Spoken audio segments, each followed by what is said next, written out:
ใหญ่เติมเลยไม่ใหญ่ชิบเกิดเบิ่งเพราะว่านี่นะตัวนี้นะมันที่กันอยู่แล้วนี่คันสมมติว่าเฮาย่านมันอ่อนบ่อ่อนปูแป้นนั่นเฮ้แต่กาดวันนี้เลยไปชั้นอันไม่น่าชิบน่าชิมาเฮ็ดแบบนี้แม่นละตัวนี้นะหน้า12นี่1 2 3 4กับ2 4 8ตัว8เซนเนาะตัวใหญ่นะหน้า12นะ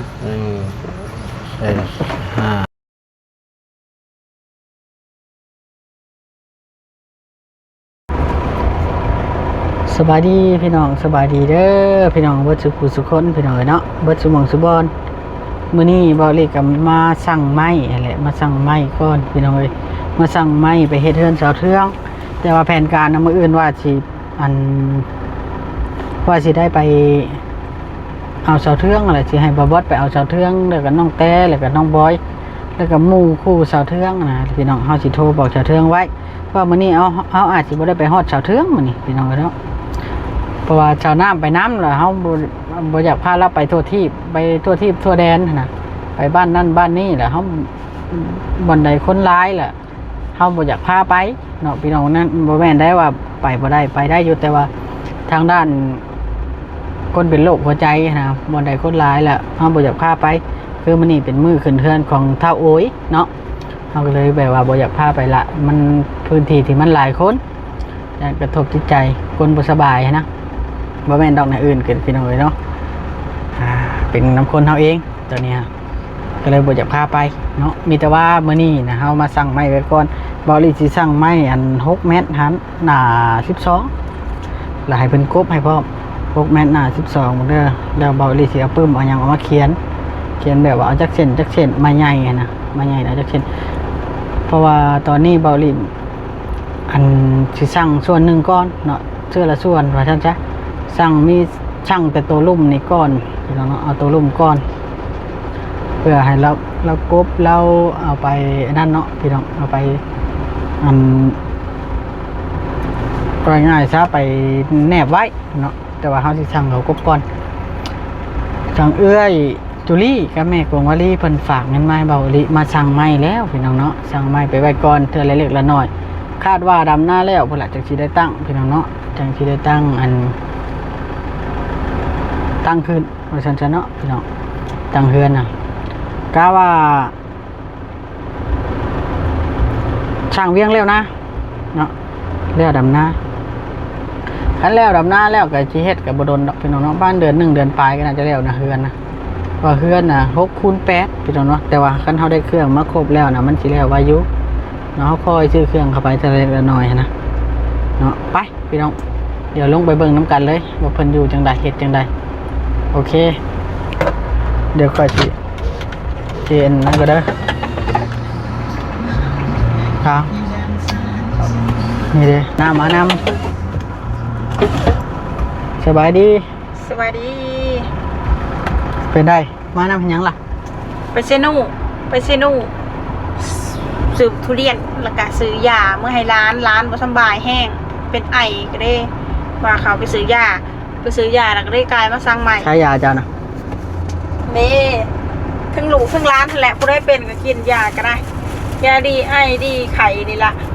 เพราะว่าพ่อกับแม่เพิ่นเฮ็ดหน้าอยู่หน้าผมบ่ได้เข้ามานอนบ่ได้เข้ามาบ้านเนาะมีแต่ยาอาร้านเฮาเลยไปมีโอกาสไปก็ได้ซื้อยาป้าไว้บัดมื้อแรกนี่ว่าสิไปโลกะ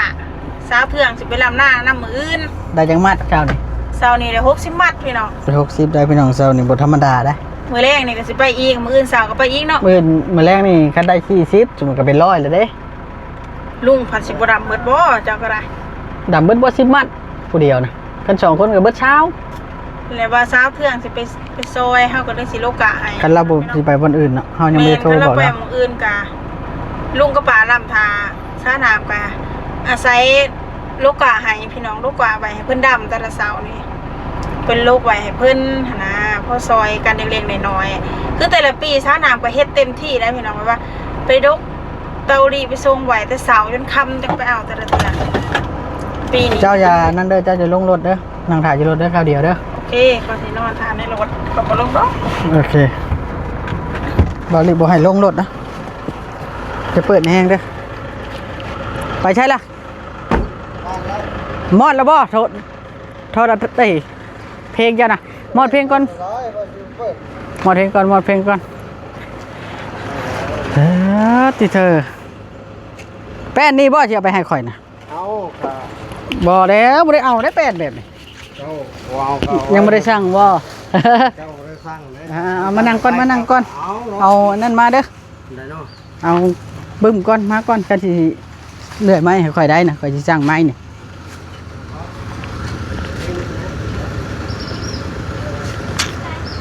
โอ้เป็นนี่ครับพี่น้องเนาะสิสั่ง6 เมตรเทือน6 คูณ 8เนาะ6 คูณ 8 8 เมตรมีนี่แห้งดีพี่น้องบ่ลิสิเอาหน้า10ก็ได้เอาไปปูแป้นนะ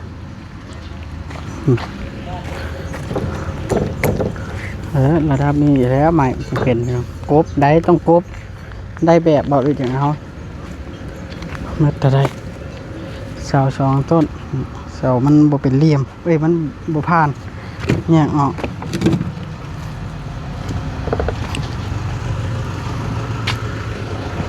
เฮ้ย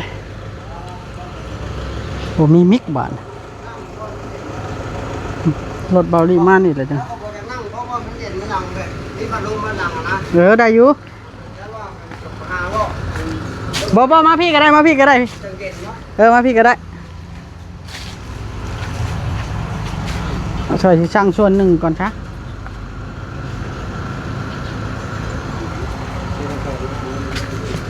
โอ้พี่น้องเลยเขาช่างไม่48เลยยางไม่48แล้วขายโตเท่าไรเหลือ10เลย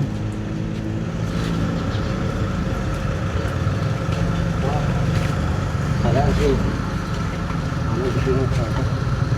ว่านั่งบ่ได้ว่านั่งก็เนาะมันพกคนเฮ็ดงาน สูดไปพุ่นตัวนี้แล้วเอาลงแล้วมันบ่ได้ไปเปลี่ยนยับไปทั้งคนนี้มันไปคนโห เตียง ไปบ่นับบ่ได้ดอก เตียงสร้างมันแบบนี้นะ จะไล่ดีล่ะปัดก็ได้ล่ะ ปัดรถจะนั่ง เดี๋ยว ว่ามาจะได้ยืนอยู่บริเวณแล้วมันยังไม่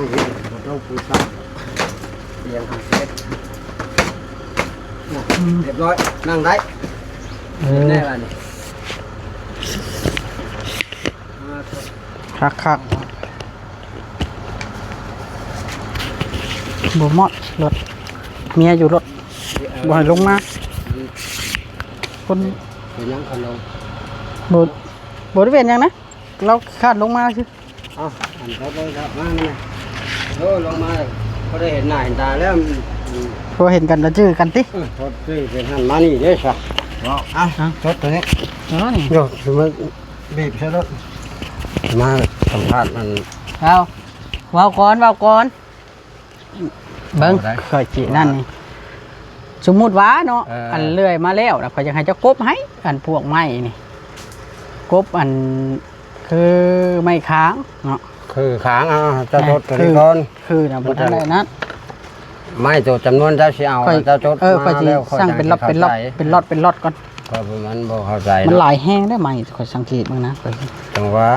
เท่าต้อง แป้นน่ะสมมุติว่า6 เมตรน่ะจะคิดเท่าไหร่ล่ะอัน6 เมตรละ20 เซนเนาะหน้า20เป็นพื้นนะ เฮาไล่แบบ เป็นเมตร ปกติไล่เป็นเม็ดละ30พวกไม้เช่นไม้หยังก็เป็นเม็ดเบิดเลยนะไม้นะ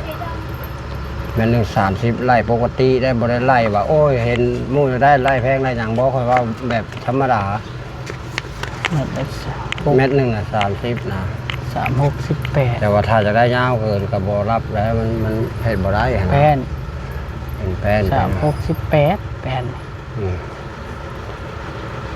มันก็ขอบได้ไล่ว่าโอ้ยเว้าแพงที่ไม่ยาวเราจะเว้านั่นนี่ว่าไล่เป็นเม็ดแบบไล่ปกติเลย ไม่ใช่8เด้เส้นเท่าไหร่กันมายางนะ ไม่ยางนะไม่ใช่8กับเส้นหนึงบ่ได้ฮอด30ดอกอันนี้มันแบบมัน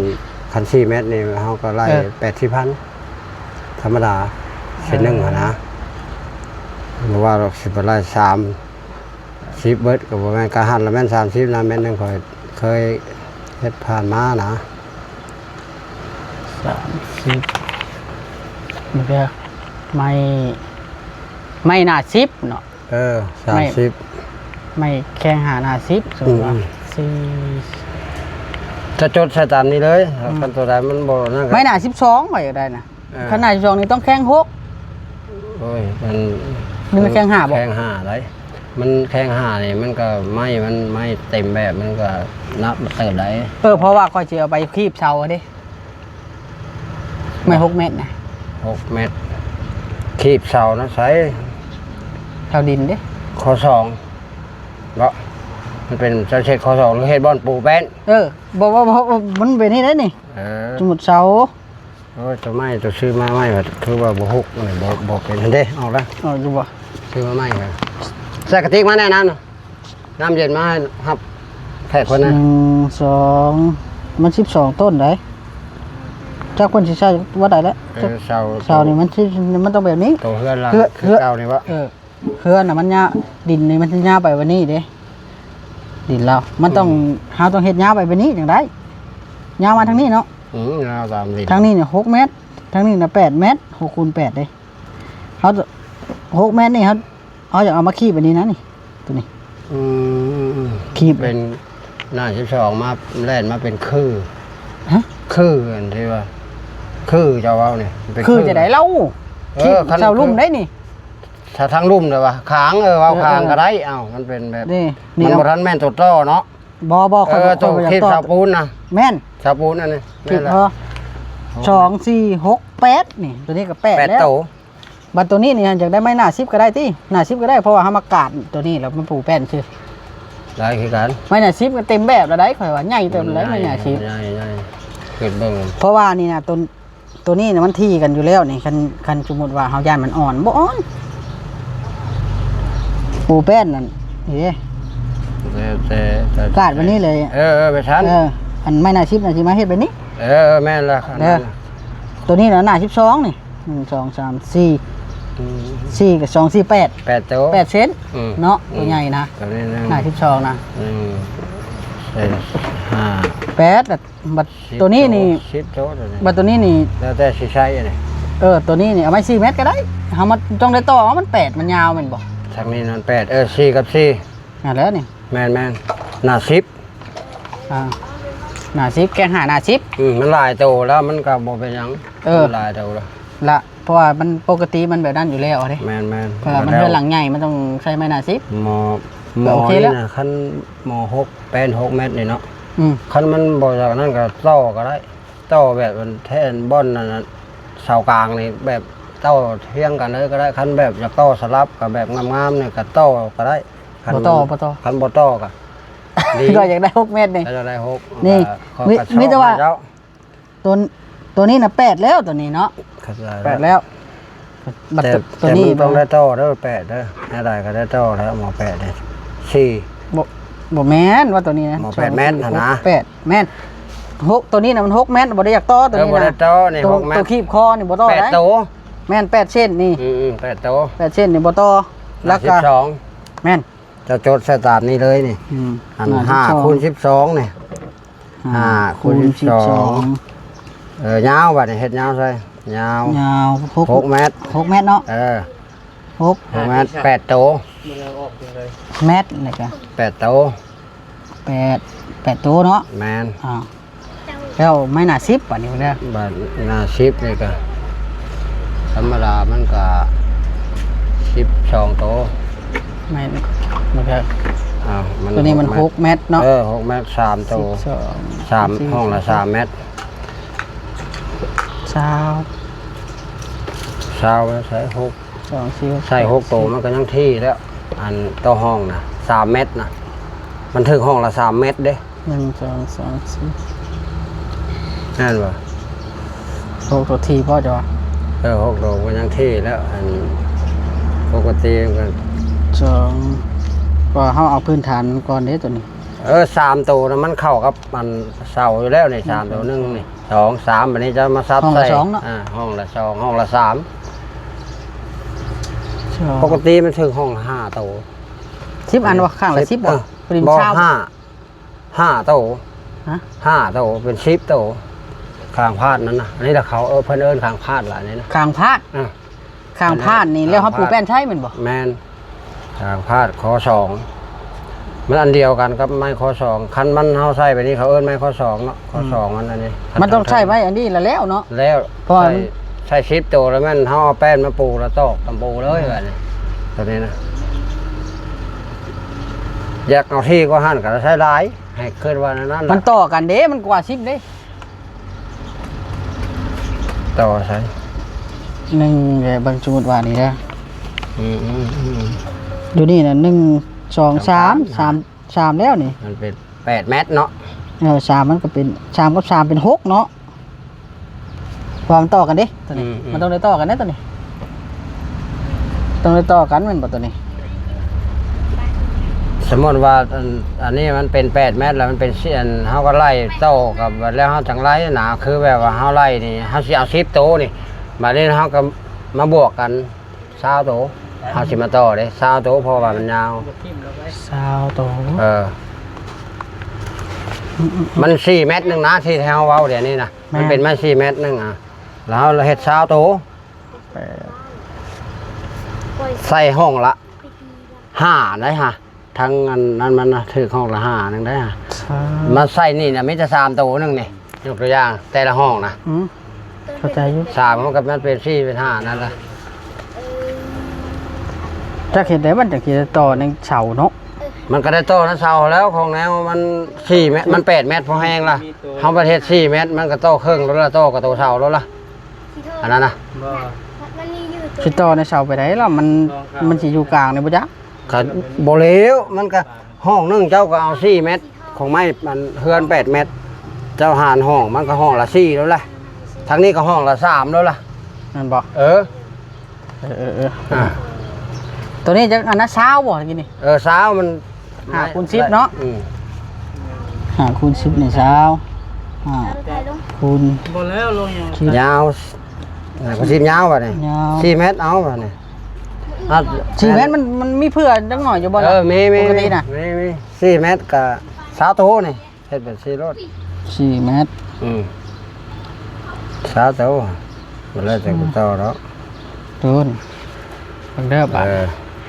อันแป้นนะบาดนี่แป้นนี่เฮาจักปูอันนี้ ปู มันต้อง ปันปูเจ้าก็ปูไปตามมันห้องละ4นั่นล่ะ ไม่ว่าแล้วเฮา8รถนี่8 5 40เอ้ยแม่นบ่8ยกคนนี้8เมตร 6 เมตรนึงเป็น6 เมตรนึงบัดนี้มัน8 เมตรแล้วเป็น4 8 5 5 8 40เพราะว่าเม็ดหนึ่งนี่มันถึงอยู่5แผ่น อืม เนาะ 40 8 5 แผ่น 40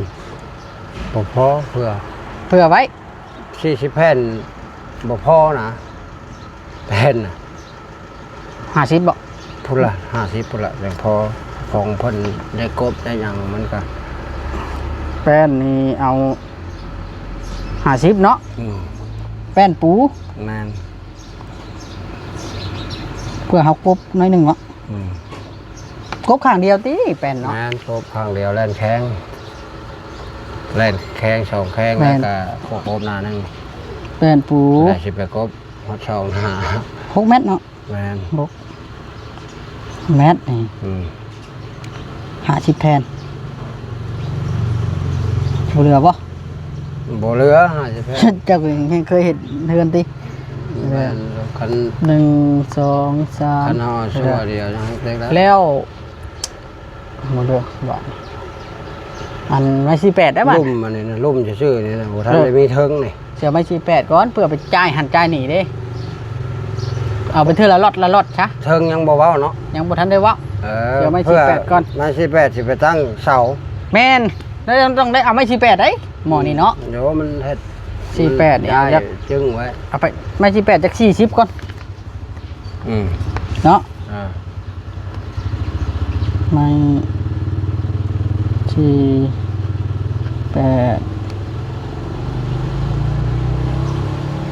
เมตร 40จอ 40หารตัวนี้ก่อนตี สุดเทิงนี่ยังพวกข้าวพวก ยัง ยังบ่ทัน ไว้ก่อน ลม เอาตัวนี้เอาตัวนี้ก่อน จำนวนเอาเป็นขั้นตอน แม่นเอาเป็นขั้นตอนก่อนไปว่า เพราะว่าตัวเทิงนี่เขาต้องได้ใช้คือกันอีกนี่เนาะตัวนี้นะ แนวมัน ตัวนี้ อ่า ตัวเทิงนี่ตัวเทิงนี่มันต้องได้ใส่คือกันตัว6 เมตรนี่ ตัว ใช่ เทิงนะ ใช่บอกคือกันตึกบ่อยากต่อเด้มันต้องได้ไซส์ติ1 2 3 4เนาะต้องได้ใช้4 เซนแม่นบ่ โยมันเสาเฮ้ย ตามเสาเด้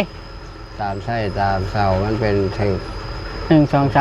4 มันถึงต่อได้มันถึงต่อได้เซิงก็ดิ บ่ต้องขวางทางนี้แหละนี่จับทางนี้เด้เสาต่อขึ้นน่ะทางนี้น่ะต่อก็ยัง มั มาน แล้ว บ่แม่นได้จะว่าบ่ถึกทางลุ่มมันนั่นแล้วบัดทาง พอทางเทิงอ่ะนะค่อยว่า บัดทางเทิงมันก็เป็นมันก็เขาก็เอิ้นเป็นคือ คือ 6โต2 4 6 8โตเนาะ เป็นคือนะ8โต ไม่หน้า12 หน้า บ่ 12 ต้องได้ใช้หน้า12บ่จ้ะว่า โยปกติมันลุ่มมันก็12แล้วเนาะมันก็ทางเทิงมันก็12แล้ว12เต็มมันก็ละ12เลยทำนั้นล่ะครับมัน จัก ก็บ่ง่าย ใช้จักเซตอ่ะนะค่อยจดใช้อีกนี่ค่อยใช้ตัวนี้นี่เอามาพร้อมกันดิ สุดเทิงนี่วะ เอ้ย อยู่กับ8โต เพราะว่าเขาจับเป็นโค้งก่อนเด้ จับ เนาะ นี่คีบเฮ้ยมัน4เสาเด้เนาะ4เสาเขาก็8โต 1 2 3 4 6 8มันก็บ่ละลายดอกตัวนี้8มาแล้วก็ตัวนั้นก็12บวก เป็น16เนาะตัวนี้เนาะ มิด8กับ8นะ 16โลเนาะ เฮ็ด เขียน บาท 16เลยจ้ะ16จืดอยู่ที่นี่ ชื่อ 16 ชุด 16อ่ะ เจอแล้ว 6 เมตรนี่16ตัว อืม แล้วล่ะตัวนี้ก็ต้องได้เพิ่มอีกที่นี่ตัวซาวตัวนี่ไม่น่า10ไซส์คือใส่หน้า12บ่ ใช่ไหมทางเทิงนะบ่อัน ช่างได้ดิพี่น้องเอ้ยก็จะให้เราออกแผนนี่ ใส่ทางเทิงมันเจ้าสิบกันใช่มันก็ใช่ซ้ำกันนั่นแล้ว มันจังเข้ากันบากมันก็จังโบเลือกยาก หน้า12มันก็ลื่นกับบ่ได้หลายช่องเส้นจำนี้เนาะ บัดตัวนั้นบัดบากใช่ตัวนั้นตัวนี้บากเสาละ มันยาก จับ บ่ พิษมันก็ต้องใส่หน้าแบบคือกัน จะไล่มึงดูมันอันนั้นแหละเท่าไหร่ล่ะ อันใดอันนี้ 8 เมตรเนี่ยมันบ่มีเนาะ มันได้ต่อตัวนี้ก็ดีต่อก็ได้คือเว้านั่นล่ะต่อก็ มัน ได้ ตัวเทิงมันคือเนาะ ตัวนี้นะตัวเทิงมันก็มันสิเป็นแบบขาว เขาก็จดใช้ตัวนี้เลยแหละคันจ้ะตัวนี้มันได้6 เมตรเลย ใช้5x10ตัวนี้ ใช้5คูณ10คือกันบ่ตัวเทิงนะ โยจะไปใช้ตัวใดมันก็บ่ถูกกันแล้วว่าจะไปใช้คนละโตวก็ บ่แล้วนี่นะตัวเทิงนี่มันมีอยู่นี่อยู่แล้วเด้ในบากตัวน่ะ มันพอแล้วอันนั้นนะพอแล้วตัวคนบากตัวหน้า12อัน8ตัวนะจาก8ตัวนั่นแหละคือว่ามันเป็นทั้งเทิงบ้านนี้เฮาก็มีแต่สีญัวนะบ้านนี้นะเฮาน่ะเอาใส่ชุดเทิงแล้วเฮาเอาสีญัวเฮาจังได้ใส่ข้าวได้ซะหมอขอ2ทั้งเทิงน่ะมันมีแต่อัน4ตัวขอ2 2 3 4 เอิ้นขอ2เด้อ ที่ตัวน่ะมัน 4ตัวขอ2 ใช้หน้า10ก็ได้เนาะปกตินั่นเจ้าผู้เคยเฮ็ดเทือนตลอด หน้า12เว้าให้มันงามนะอันขอ2นะถึงหน้า12 จักโตบัดนี้เอา หน้า12นะ4ตัวแล้วคันสิคีบก็มันมีตัวคีบตัวนึง คิดอยู่ใช้แล้วคิดอยู่กลางบ่ คีบตัวคีบกันนั่นนะ มัน8 เมตร มันเป็น เนาะ ข้อมันถึก เอาต่อก็ได้ติ ต่อได้เฮ็ดเป็น4เมตรรถ 4 6 8เนาะ8เส้นเนาะ แม่น8หรือคันสิคีบแล้วมันเป็น10 10 ได้ใส่10รถ เอาไว้4 เมตรก็ได้บ่ 4เมตรเท่าแล้วจะจดใหม่รถ นี่เนาะ หน้า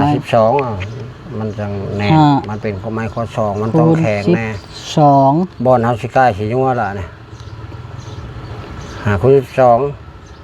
4เมตรเฮ็ดใส่ยาว4เมตร เมตร 10โต๊ะฮะ 10เส้นเนาะ อ้าว พอได้น้ำมันนี่พอก่อนนะ โย บ่ได้ ว่าหยุดก่อนเครื่องคันนั้นแล้วก็จดเบิดแล้วมันสิมีเรือบ่หลายบัดเรือแต่สิยัวกับข้าวแค่นั้นจบเทือหลังนี่นะใส่แต่สิยัวกับข้าวมันจบเท่านั้นบัดนี้นะเบิดแล้วได้ มันมาเบิดแล้วได้มันหยัง เออ กัน ไม่เช่นยังว่าดอกมันอยู่หาดมันหลายนะมันง่ายตัวนั้ โย น มมันก็ง่ายแล้วมันอัน เดี๋ยวเบิ่ง พัดไปซื้อ เรือสีนัวเนี่ยมัน สีนัวนี่มันก็ น่า บ่ สิบ หลาย หน้าซิบและสีนัว ใส่หน้า10ก็ได้คันเราสิใส่หน้า10คันใส่สีนัวหน้า10ข้าวก็บ่ฮอดหน้า10อู้มันเฮือนบักใหญ่มันก็ต้องใส่สีนัวหน้า10มัน หน้าสิบสองบ่ ต้องหน้า12 มันใหญ่เนาะ เฮือนใหญ่เฮือน12เท่า โอเค เจ้าสิมาใส่ ข้างละ4 เมตรติสิ สีนัวนะ มันจะเป็นเนาะ เดี๋ยวมัน มันชามดิ มันสาม คันทำ เจ้าเสีย มุ่งไปวันนี้ เจ้าเสียงออกแบบใดก็ออกคอนสั้นคอนยาวคอนธรรมดามันก็ครึ่งกับ4 เมตรเท่านั้นเพื่อเขาเกียนทิ่มเขาเกียนทิ่มแล้วแต่คอนมันก็50 60แล้วแต่ผมมากเนาะ นั่นแล้ว อ่า เวลาพี่น้องเนาะสร้างชำนี้ก่อน อืม ชำนี้ก่อนนี่น่ะมีไม้หน้า12แล้วก็ไม้หน้า10แล้วก็แป้นปูนะ6 เมตรเบาลิบ่อยากต่อเด้ผู้ใหญ่เพิ่นบ่อยากต่อ แต่ไม้48น่ะเบาลิเอาก้อนน่ะ40โตก้อนหอมปากหอมคอพอไปตีจ้ายแล้วก็ไม้หน้า12อีก4 เมตรอีก10เซนนะเพราะว่าเฮือนหลังใหญ่เนาะบ่แม่นเฮือนหลังน้อยได้ตามแบบมาบอกนี่ เพื่อนมันหลัง12เสามันก็เฮ็ดไม้มันก็ต้องเต็มแบบ มันจังเซาเขาลงตัวกัน มันเฮ็ดต้องให้มันสมเผ่ามัน โอ้แม่น มันจะงาม เอามีแต่ว่าเจ้าหาให้ค่อยชำนี้ก่อนเลือกเอาได้ แม่นเลือกเอาแล้วของซื้อเนาะ ค่อยมาเลือกแล้วจังกรุ๊บแม่นล่ะเนาะ จะมา มาเลือกก่อน มันพลาดแล้วจะต้องตกลงโกบกัน เรื่องกรุ๊บแล้วจังว่ากันแม่นบ่ แต่ว่าจะมาเลือกเบิกไม้ เพราะ ก่อนมันพลาด เพราะว่าทีมงานกรุ๊บนี่มันต่างห่างบ่ สร้างห้างครับใส่ครบในนี่ละ เป็นนายหน้าเขา เพราะว่าหนึ่งคือในหันน่ะมันบ่มีไฟเด้ข่อยสิได้ใช้ไฟเพิ่นและท่านเฮาสิเอาไฟเพิ่นกรุ๊บพร้อมบัดจักว่าได้แล้ว มันบ่คัก มันบ่มีผู้กึ่งผู้กิ้งผู้งัด แม่ บ่ น มีคนค ยาร ก บเสียเวลาคันบ่อรีเนี่ยมันบ่ครบบ่ได้ โอ้กบหยาก อ่ะแต่ว่าเลือกครบมันก็ยาก เพราะว่ากบนี่มันสิเฮาสิกบแต่อันนั้นเนาะ ครบเครื่อง แม่นแล้วคือเติบได้กบ มันก็เฮิงแล้วนี่ก็มันก็คือว่าแล้วยามเรียกยามงานเนาะมันหน้าให้หน้านา มีแต่ว่าข่อยอยากตั้งเฮือนคันได้สุดนี่ไปแล้วข่อยสามารถตั้งได้เลยได้เสานะก่อนเข้าพรรษา แม่น เนาะ แม่นแต่ว่าเราก็จะบ่ไว้ไปได้แล้วเฮาผู้เฮ็ดก็เพื่อ แม่น ฝนตกผ้าลงเนาะมันก็บ่แม่นสิได้ไปคู่มือออกงานเฮาก็เฮ็ดนาเนาะ ชาวนาเฮ้ย เข้าใจ มันก็มือหยุดมือหยังแน่ก็มันก็ข้อได้ไปเรื่อยๆนะเฮาก็พยายามเฮ็ดแต่แล้ว โอเค ของงานเฮา โอเคเอาตามนี้เด้อ อ่า นี่น่ะตามนี้ก่อนได้ก็ได้ เฮาก็สิ อืม เฮ็ดไปน้ำเพื่อเฮาก็ซื้อไม้ซื้อตอกงูเฮาก็ไม้ในนาบ่มีเนาะ ให้งามได้ไหมน่ะ งาม สิไล่ค่อยว่าเอาได้ มันก็เฮ็ดลำ ผู้ใหญ่ผู้ใหญ่ยิดด่าหัวค่อยได้ บ่เฮาเอาเข้าของเลื่อยมันงามด้วยได้ไหม นั่นบ่ ต้องเอามันชื่อ มันก็ซื้อคันเข้าของเลื่อย แต่ว่าคันมันเด้งมันก็เด้งแบบเด้งไปแต่มันก็คืนได้เรื่องไม้เส้นนะครับมันเด้งแบบเด้งทั้งปีทั้งอย่างบ่แม่นมันเด้งแทงเด้เด้งปีแล้วไปแล้วมันก็ซื้อได้นะ จังว่าไม้นะก็หูจักไม่ดอกคันสมมุติเด้งตะแคงมันโคตรตะแคงครับที่ดึงมาไปได้ก็เห็นได้มันโคตรมันก็ดึงบ่ได้หะนะ อืม คันแบบทั้งปีมันนี่นะแบบ แม่นค่อยว่าง่ายถ้าค่อยได้ใช้บริการเจ้าแล้วแบบว่าจะใช้ เท่าเจ้าเฮ็ดบ่ได้ คันว่า นะต้อง เฮาก็พอเข้าใจ ต้อง แล้ว บ่100%ก็ต้องได้90%ขึ้นนะ เฮาก็เฮ็ด หากันนะ มันผ่านนั่นล่ะ แม่น คันสิเว้าแล้ว เจ้าแห่งเคยเป็นช่างบริการไม่ตลอด มันแนวใดมันผ่านนะก็ผ่านเนาะเฮาก็อาศัยว่าอาชีพแบบนี้ว่า แม่น ซะชีวิตหากินแบบนี้ ชา ก็ให้มันผ่านเฮาก็บ่ได้ว่าอยากโลภอยากลาย 80,000เนาะไม่อัน 48 โอเค 8 4กับ32 โอเคเอาตามนั้นล่ะ โดยโอเคอ้ายขอบใจ ขอบใจ โดยนะ มันก็เบิดแต่ซ้ำนี้แหละ เบิดหลายเติบโตได้นี่ก็ได้ เบิด ไม่ค่อย เอานั่นเถอะ ดีๆขอบใจอ้าย เจ้า มีแต่ว่าอัปเดตให้ค่อยเบิ่งเจ้าอะนะคันได้ตัวใดอะนะ เจ้าเห็นบ่เฮ็ดค่อย ฮะพี่น้องเอ้ยไม่จิกบ่นี่ แม่นนะจิกไม่เท่าที่ว่ามันบ่ผ่านแล้ว เจ้าบ่ปาดเป็นแพนให้แน่ ก็ได้เป็นแผ่นแล้วก็บอกมาโลดนี่สมาชิกแล้วนี่ก็เป็นแผ่นนี่ก็ดีแห้งร้อยแล้วตัวนี้ ค่อยจะเอามือปูนะบ่แม่นเนาะ ปูชาน ทานเจ้าเองบ่ ชานแถวแม่ เดี๋ยวตัวนี้มันเป็นไม้ร้อยแล้วมันขอล่างออกจากของเรือเลย มาจิกบ่นี่ ไม่จิกแล้วเขาล่างออกมันก็ลายแพน แพทย์ไปได้นี่ขายได้นี่ ขายมันลงแพนแล้ว สิยืมเอานี่สิยืม แพนไปได้ทำไม่จิกมันมาเป็นไม้ร้อยแล้วให้แคบให้บ่เรียกว่าอะไรถ้าให้แคบที่เขาก็ยิ่งถ้าตัดจอดนี่คอยมันก็ละเอียดล่ะไม้มันบ่แม่นน้อยแล้วลายได้ แล้วเติบบ่ งามได้ลายต้องล่างออกจากเสามือนั้นเด้มันใหญ่ไม้ใหญ่เขาก็ล่างเลย ไปเด้อไปนับดูก่อน1 2 3 4แผ่นก็ได้หลายเติบแล้วเข้ามา มาแล้ว4แผ่น ฮะ ประมาณ4แผ่นบ่ได้นี่ แผ่นเท่าไรเอาสมมุติว่าเจ้าสิให้ข่อยนี่ข่อยสิพิจารณาเบิ่งนี่ข่อยสิเอามาปูชานข่อยฮะ ไม้นี่มันไม้เป็น3เมตรกับ3เมตร70ไม้น่ะ ตัวนี้เท่าไร ตัวนี้มันทรงชาย3เมตร70ตัว3เมตรตัวนี้รายการเช่าได้ขนาดรายการเช่ากี่นี้คอยละล่างให้เป็นแป้นมาแทบเพชรนั้นเจ้าเรา ชามเม็ดเอาตัวชามเม็ดแหละ อันนี้ก็3เมตรปลายแล้วตัวเราต้องเข้ากันเรา50ได้แบบแก้ไขแล้วเขาเจ้าไปให้ของเจ้าเอง แบบแก้ไขเจ้าซื้อมันรายงานเจ้าแน่นะแบบ ใช้อันตัวชามเม็ดน่ะเจ้าบ่ได้แก้มาบ่ อยู่นี่ก็แม่นเพิ่นล่ะกองแล้วเลยแม่นเพิ่นล่ะกองใหญ่นี่แม่นแป้นเพิ่นได้นี่ได้ นี่มาจิกบ่ได้ มาจิกเบิด ค่อยจิก ล้างออกจากเสาเจ้าเลย 50ใช้ตัวชามเม็ดน่ะจึงมาเบิ่งหนู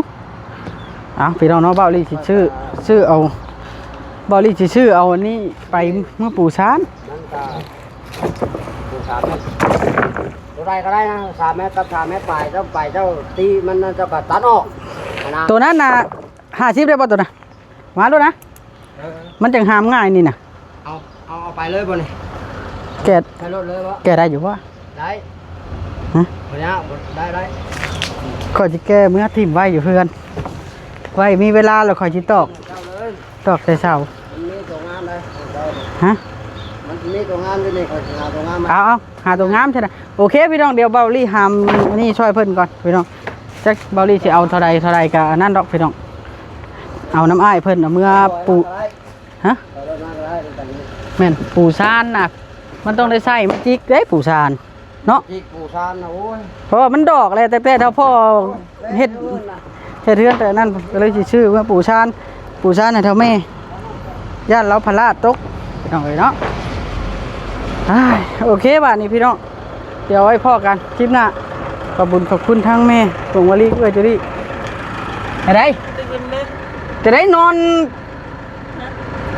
นอันดมหมักโซเลียนอยู่ดิเอาโอเคก็สร้างเครื่องแล้วล่ะคือสิเบิดหลายเติบอยู่ดอก สั่งเลยสิ แม่นไม่เป็น100เส้นแล้ว ปลาเต็ม คอยสิชื่อแป้นนะแป้นเมื่อปู่ชานไผละ50,000 สั่นสิเลย ชานหญ้าเด้มันดอกไปเลยคอยสิชื่อจัก6แผ่นเนาะโอเคสบายดีเนี่ยเลยสบายดีคอยหามอันนี้ก่อน